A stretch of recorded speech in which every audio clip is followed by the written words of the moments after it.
प्रभु तेरी वाणी जीवन की रोटी, नैनों की ज्योति अंधेरा मिटाती।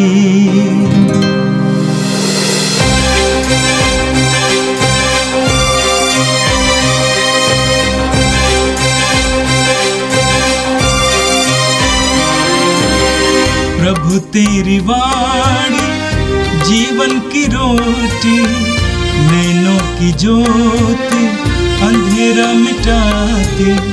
प्रभु तेरी वाणी जीवन की रोटी, नैनों की ज्योति अंधेरा मिटाती। वाणी वाणी वाणी वाणी वाणी पवित्र है, शाश्वत है, जीवन का मन्ना है। 11 मार्च बुधवार। पहला पाठ विधि विवरण ग्रंथ, अध्याय 4, पद संख्याएं 1, 5 से 9। नियमों का पालन करो और उन पर चलते रहो। मूसा ने लोगों से कहा, हे इस्राएलियों, मैं जिन नियमों तथा आदेशों की शिक्षा तुम लोगों को आज दे रहा हूँ, उन पर ध्यान दो और उनका पालन करो, ताकि तुम जीवित रह सको और उस देश में प्रवेश कर उसे अपने अधिकार में कर सको, जिसे प्रभु तुम्हारे पुरखों का ईश्वर तुम लोगों को देने वाला है। देखो, मैं अपने प्रभु ईश्वर के आदेश अनुसार तुम लोगों को नियमों तथा आदेशों की शिक्षा दे रहा हूँ, ताकि तुम उनका उस देश में पालन करो, जिसे तुम अपने अधिकार में कर लोगे। तुम उनका पालन करो तथा उन पर चलते रहो, और इस तरह तुम अन्य राष्ट्रों की आँखों में समझदार और बुद्धिमान समझे जाओगे। जब वे उन सब आदेशों की चर्चा सुनेंगे तो बोल उठेंगे, उस महान राष्ट्र के समान समझदार तथा बुद्धिमान और कोई राष्ट्र नहीं है, क्योंकि ऐसा महान राष्ट्र कहाँ है जिसके देवता उनके इतने निकट हैं, जितना हमारा प्रभु ईश्वर सब हमारे निकट है। जब जब हम उनकी दुहाई देते हैं, और ऐसा महान राष्ट्र कहाँ है जिसके नियम और रीतियाँ इतनी न्यायपूर्ण है, जितनी यह संपूर्ण संहिता जिसे मैं आज तुम लोगों को दे रहा हूँ। सावधान रहो, जो कुछ तुमने अपनी आँखों से देखा है उसे मत भुलाओ, उसे जीवन भर याद रखो और अपने पुत्र पौत्रों को सिखाओ। यह प्रभु की वाणी है। संत मत्ती के अनुसार पवित्र सुसमाचार अध्याय 5 वाक्य 17 से 19 तक। ईसा ने कहा, ये न समझो कि मैं संहिता अथवा नबियों के लेखों को रद्द करने आया हूं। उन्हें रद्द करने नहीं, बल्कि पूरा करने आया हूं। मैं तुम लोगों से ये कहता हूं, आकाश और पृथ्वी भले ही टल जाएं, किंतु संहिता की एक मात्रा अथवा एक बिंदु भी पूरा हुए बिना नहीं टलेगा। इसलिए जो उन छोटी से छोटी आज्ञाओं में एक को भी भंग करता और दूसरों को ऐसा करने सिखाता है, वह स्वर्ग राज में छोटा समझा जाएगा। जो उनका पालन करता और उन्हें सिखाता है, वह स्वर्ग राज में बड़ा समझा जाएगा। यह प्रभु का दिव्य सुसमाचार है। ख्रिस्त प्रभु की जय। मेरे प्रिय भाई और बहनों, आज का पहला पाठ विधि विवरण ग्रंथ के अध्याय 4 से लिया गया था। पूरी बाइबल हमें सिखाती है कि ईश्वर के आदेशों और ईश्वर की आज्ञाओं का पालन करने से हमारे जीवन में सफलता मिलती है। ईश्वर के आदेशों और आज्ञाओं का पालन करना हमारे लिए कितना हितकर है, कल्याणकारी है। इस्यास नबी के ग्रंथ के अध्याय 48 उसके वाक्य 18 में प्रभु कहते हैं, यदि तुमने मेरी आज्ञाओं का पालन किया होता तो तुम्हारी सुख शांति नदी की तरह उमड़ती रहती। यदि तुमने मेरी आज्ञाओं का पालन किया होता तो तुम्हारी सुख शांति नदी की तरह उमड़ती रहती। प्रभु के आदेशों का पालन करने से हमारे जीवन में सुख शांति आती है। आज के पाठ में आपने सुना, मूसा इस्राएलियों को संबोधित करते हुए कहते हैं, इस्राएलियों, मैं जिन नियमों तथा आदेशों की शिक्षा तुम लोगों को आज दे रहा हूं, उन पर ध्यान दो और उनका पालन करो, जिससे तुम जीवित रह सको। मूसा कहते हैं कि प्रभु के इन आदेशों का पालन करने से तुम जीवित रह सकोगे। विधिवरण ग्रंथ के अध्याय 32 वाक्य 47 में प्रभु कहते हैं, ये तुम्हारे लिए खोखले शब्द नहीं है, ये तुम्हारे लिए निरे शब्द नहीं है, बल्कि इन पर तुम्हारा जीवन निर्भर है। मत्ती के सुसमाचार के अध्याय 19 वाक्य 17 में प्रभु यीशु कहते हैं, नियमों का पालन करो और इस प्रकार तुम जीवन में प्रवेश कर सकोगे। आज के पाठ में आगे मूसा इस्राएलियों से कहते हैं, देखो मैं अपने प्रभु ईश्वर के आदेश के अनुसार तुम लोगों को नियमों तथा आदेशों की शिक्षा दे रहा हूं।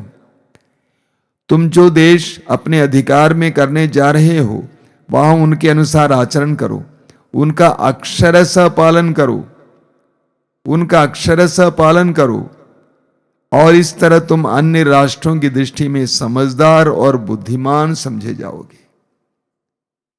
मूसा कहते हैं कि प्रभु ईश्वर के नियमों को अक्षरशः पालन करो। अक्षरशः पालन करने का मतलब क्या है?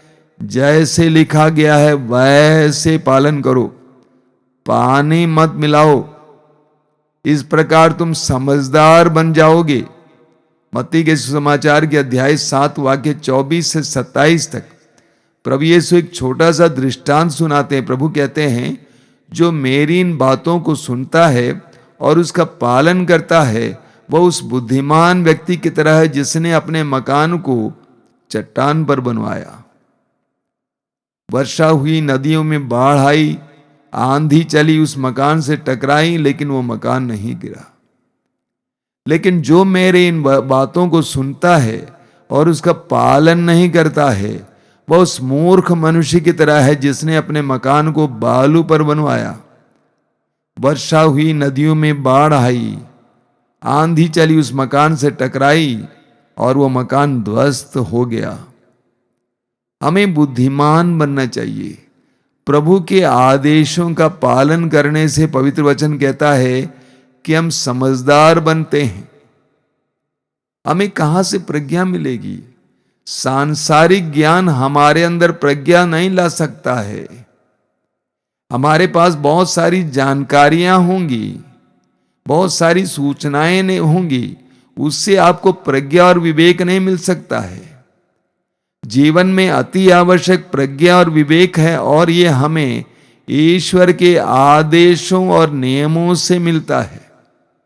इसीलिए मूसा कहते हैं, आदेशों का पालन करने से तुम समझदार बनोगे।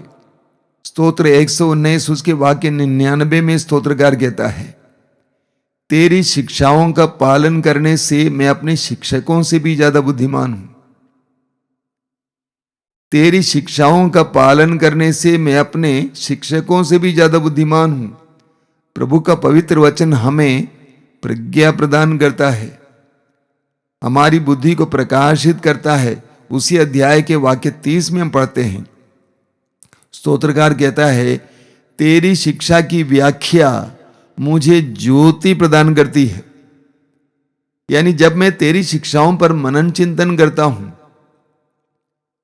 मैं उसको पढ़ता हूं, उस पर मनन चिंतन करता हूं, तो मुझे ज्योति मिलती है, मुझे प्रकाश मिल जाता है।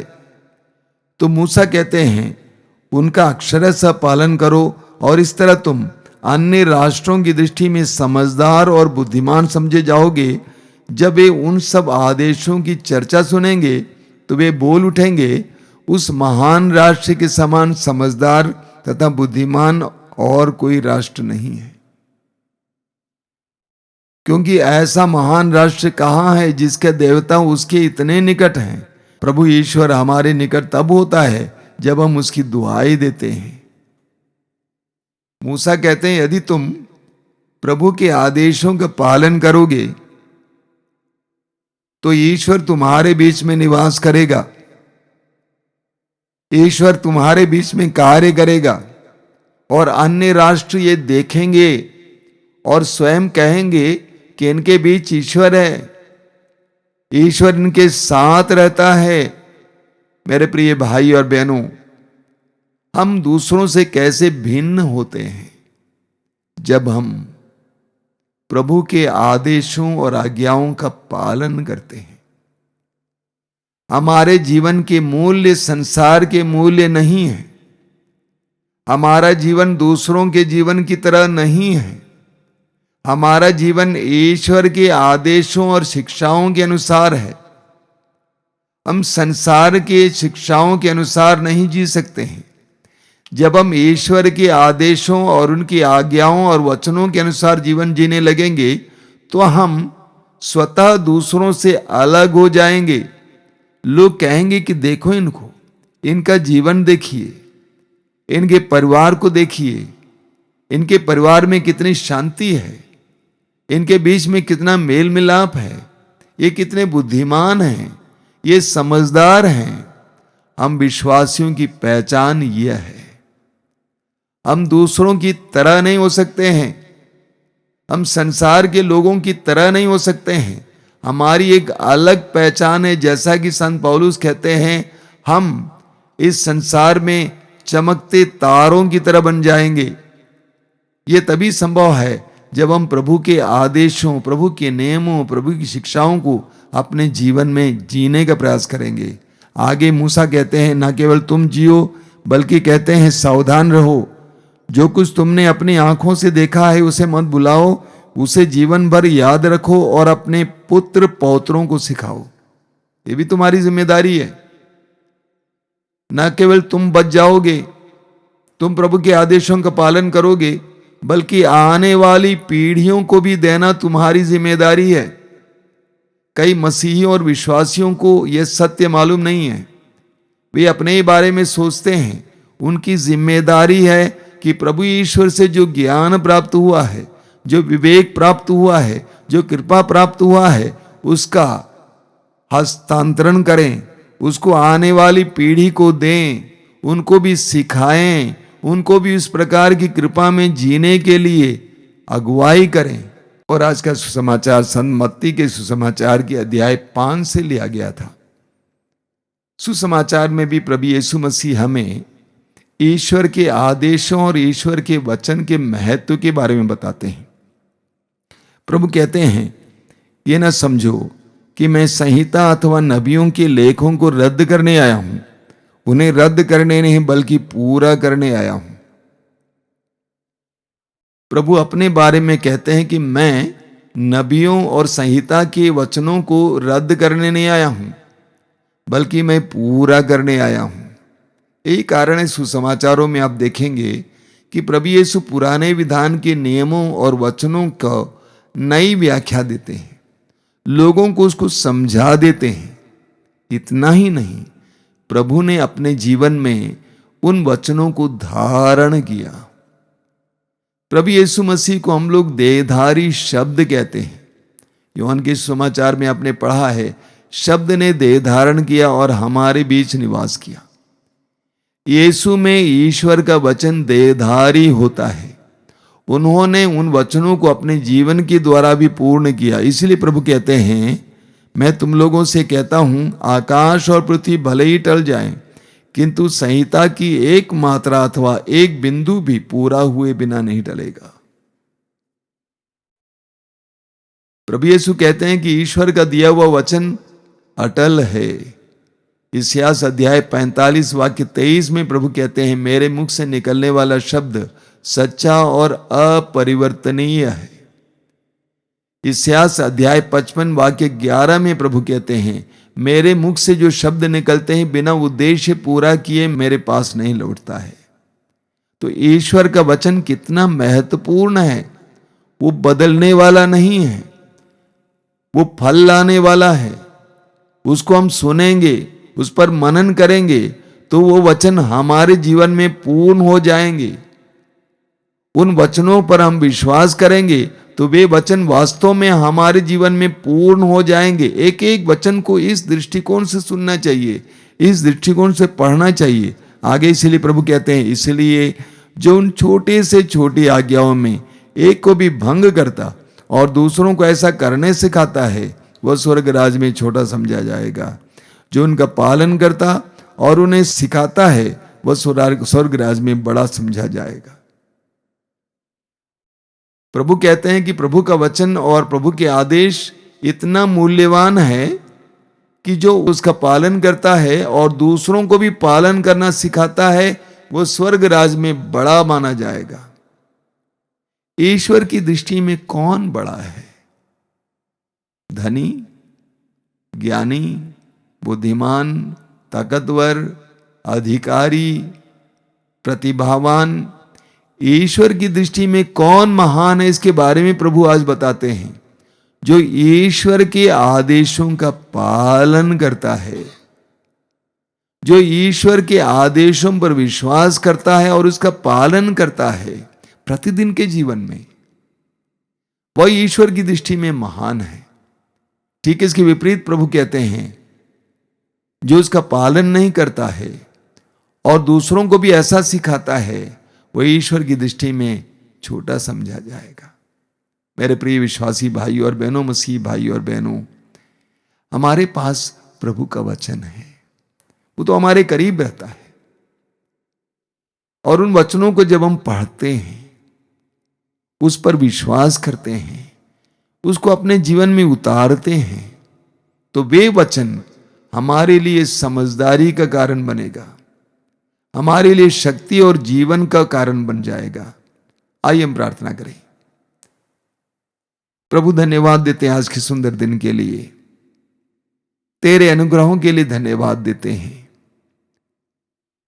एक महान अनुग्रह जो तूने हमें दिया है वो है तेरा पवित्र वचन।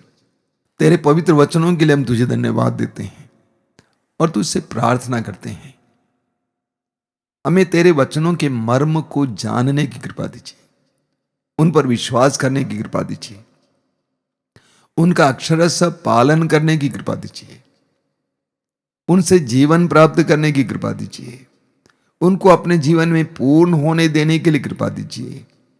प्रभु यीशु, इन वचनों को सुनने वाले मेरे भाई बहनों को आशीर्वाद दीजिए। आज के ये दिन उनके लिए तेरी कृपाओं का दिन हो। वे जहां कहीं भी जाएं, उनको तेरे संरक्षण का अनुभव मिले। वे जो कुछ करेंगे उन सारी बातों में उनको सफलता मिले। हमारी इस प्रार्थना को ग्रहण कर, आमीन। प्रभु तेरी वाणी जीवन की रोटी, नैनों की ज्योति अंधेरा मिटाती। वाणी वाणी वाणी वाणी